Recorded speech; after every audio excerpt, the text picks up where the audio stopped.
Example एक sentence देखो, I work very hard and earn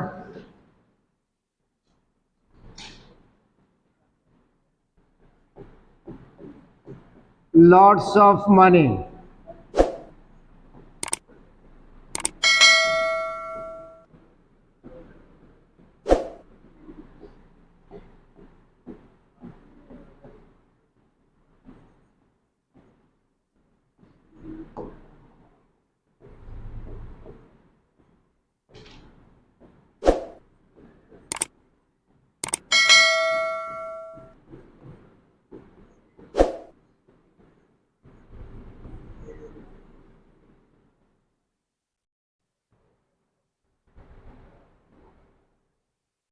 यहां पर ऑप्शंस में दिया हुआ है बट, स्टिल, येट और फॉर।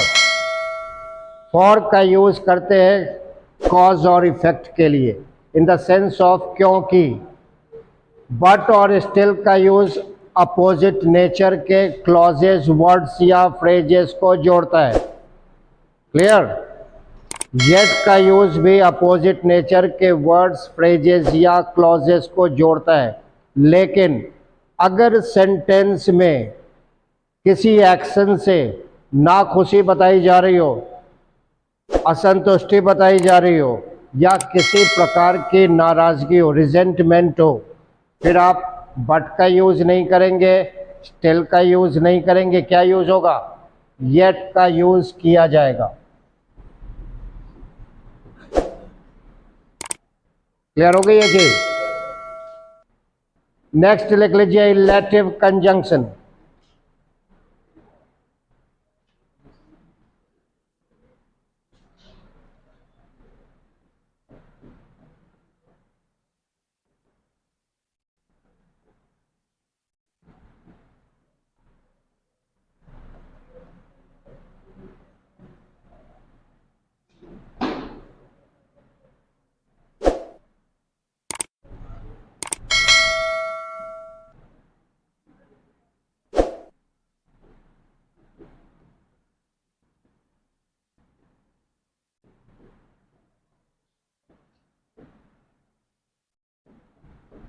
Relative conjunctions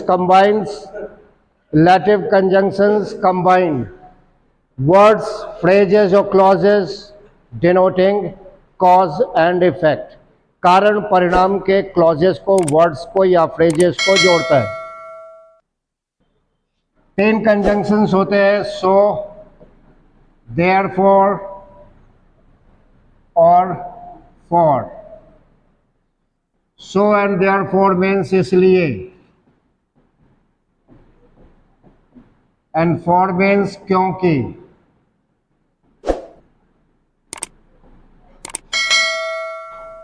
यूज अलग अलग होता है सेंटेंस के स्ट्रक्चर पर।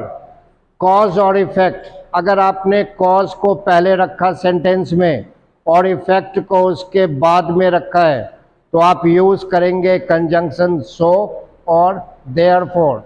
लेकिन इफेक्ट को पहले रखा और कॉज को बाद में तो यूज करेंगे फॉर। ठीक है? I was ill, I could not come to the coaching. I was ill. I could not come to the coaching. बीच में आपको कंजंक्शन फिल करना है। I was ill. I could not come to the coaching. क्या होगा? So therefore या for? या तो so का यूज करेंगे या therefore का। कारण कॉज पहले लिखा हुआ है, I was ill. इसका इफेक्ट क्या हुआ? I could not come to the coaching. Cause पहले इफेक्ट बाद में, तो कंजंक्शन सो या देयरफॉर का यूज होगा। फिल इन द ब्लैंक्स में बहुत पूछा जाता है। और अगर इफेक्ट पहले दिया हुआ और कॉज बाद में तो फिर आप क्या यूज करेंगे? फॉर का। I could not come to the coaching, क्योंकि। फॉर मीन्स क्योंकि। I could not come to the coaching for I was ill. ठीक है? नोट कर लीजिए इसे। कॉज, फिर आप फिल करते हैं कंजंक्शन सो, या देयरफॉर और फिर रखते हैं इफेक्ट। लेकिन अगर आप फॉर से जोड़ेंगे तो इफेक्ट को पहले रखेंगे और कॉज को रखेंगे बाद में। क्लियर? कॉज पहले इफेक्ट बाद में, तो सो या देयरफॉर का यूज करेंगे।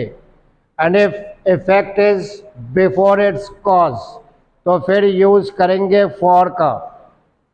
एक सेंटेंस नोट कर लो, एसएससी में पूछा गया।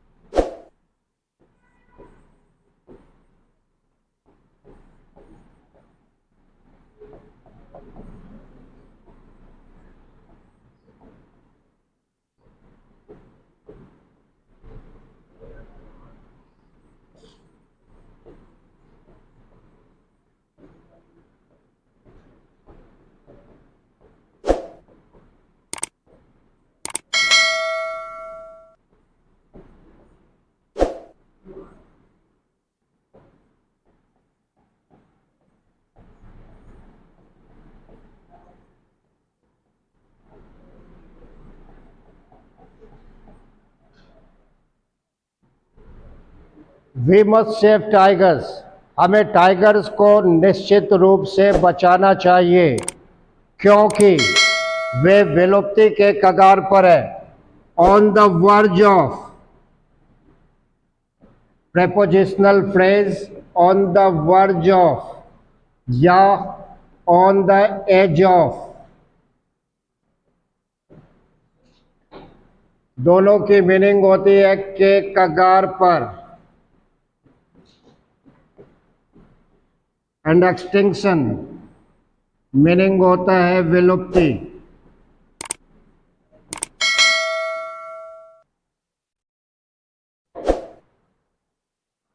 और इसी के साथ कोऑर्डिनेट कंजंक्शन समाप्त। 4 प्रकार के कंजंक्शंस कोऑर्डिनेट आपने पढ़े। क्यूमुलेटिव कंजंक्शंस क्या करते हैं? क्यूमुलेटिव कंजंक्शंस सेम नेचर के वर्ड्स, फ्रेजेस या क्लॉजेस को जोड़ते हैं। सेकंड आपने पढ़ा अल्टरनेटिव कंजंक्शंस, अल्टरनेटिव्स को जोड़ते हैं, ऑप्शंस को